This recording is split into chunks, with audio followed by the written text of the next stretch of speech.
Bonjour et bienvenue pour ce nouveau numéro de Boursofocus, le magazine dédié aux offres et services de Boursobank. Je suis en compagnie aujourd'hui sur le plateau de David Olivier Azoulay, gérant allocataire chez Amundi. Bonjour David Olivier. Bonjour Laurent. On se retrouve logiquement pour ce point trimestriel dédié au PEA profilé, une collaboration entre Boursobank et Amundi.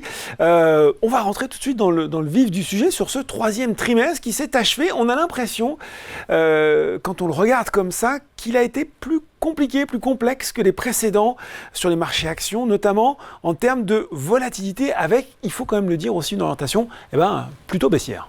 Effectivement, Laurent, ce trimestre a été indéniablement un retour de la volatilité. Alors, peut-être pour nos auditeurs qui ne maîtrisent pas toujours toutes les notions économico-financières, la volatilité, c'est quoi? Très simplement, c'est la variation des cours ou des indices. Ouais. Et cette variation, elle traduit quelque chose. Généralement, plus vous avez de volatilité, donc plus vous avez d'évolution des indices boursiers, et plus on ressent finalement l'incertitude. C'est la nervosité des marchés. Voilà, ouais. On est nerveux parce qu'on ne sait pas, on doute, et donc à partir du moment où on doute, vous avez des flux acheteurs-vendeurs qui se multiplient un peu dans le marché.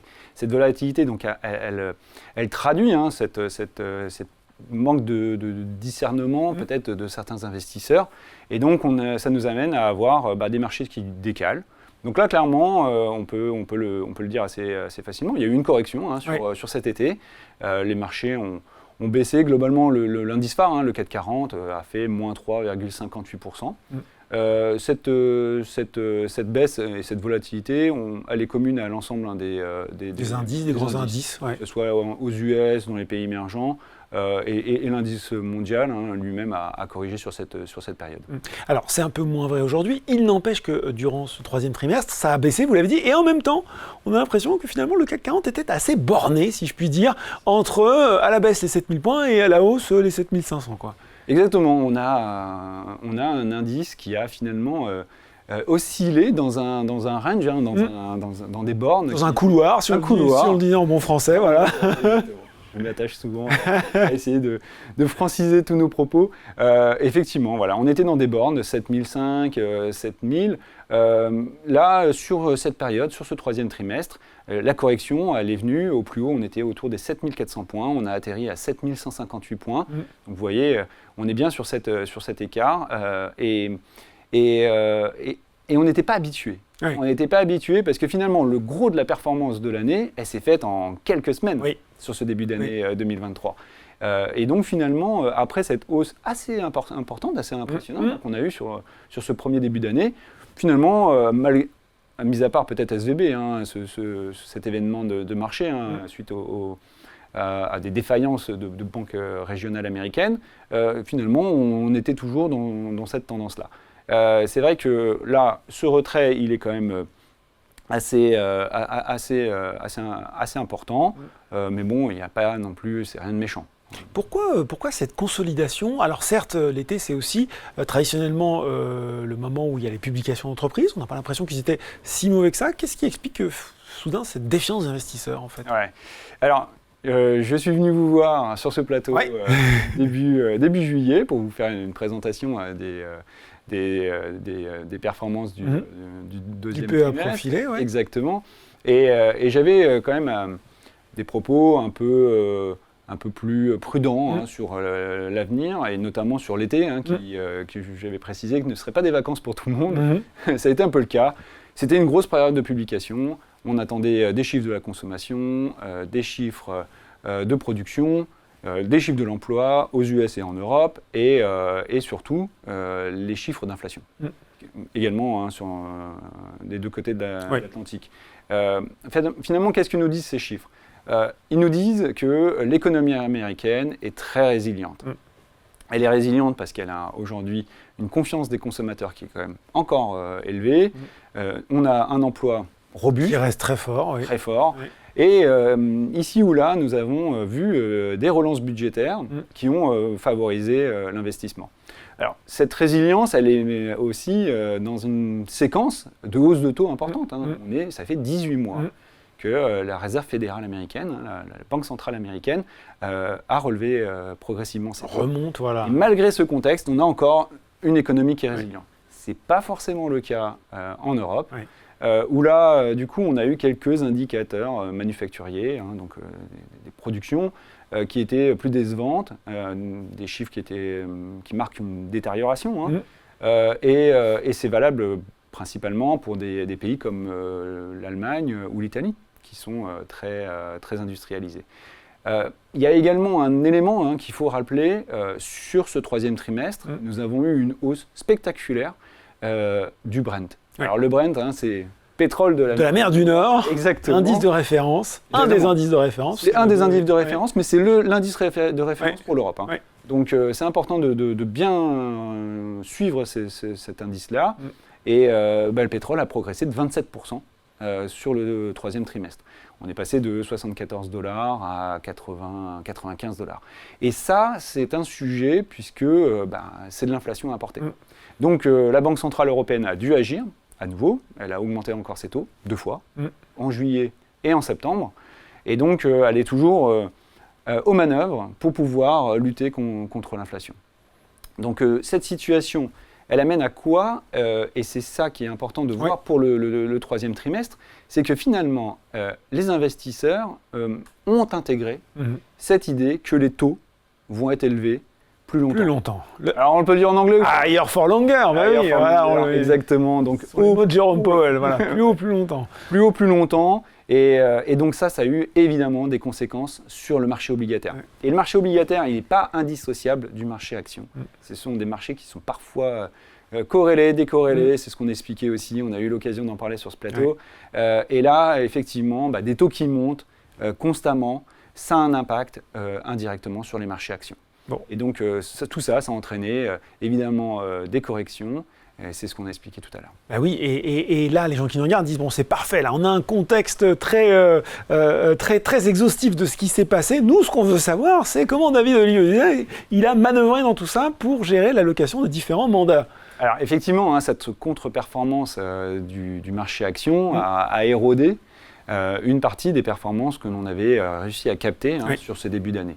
Alors, ça reste quand même mesuré, puisque finalement, à ce jour, au 29 septembre, l'ensemble des profils, les 4 profils que nous proposons dans cette PEA profilée, étaient en performance absolue encore positifs. D'accord.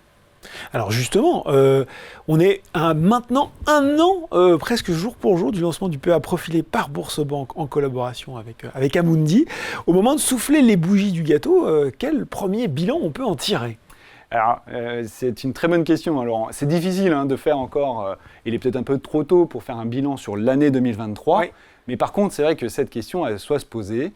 Il est toujours nécessaire pour nous de savoir finalement qu'est-ce qui a marché, qu'est-ce qui n'a pas marché, là où étaient nos attentes et finalement les résultats qu'on a obtenus. Donc, c'est important de faire ce point-là.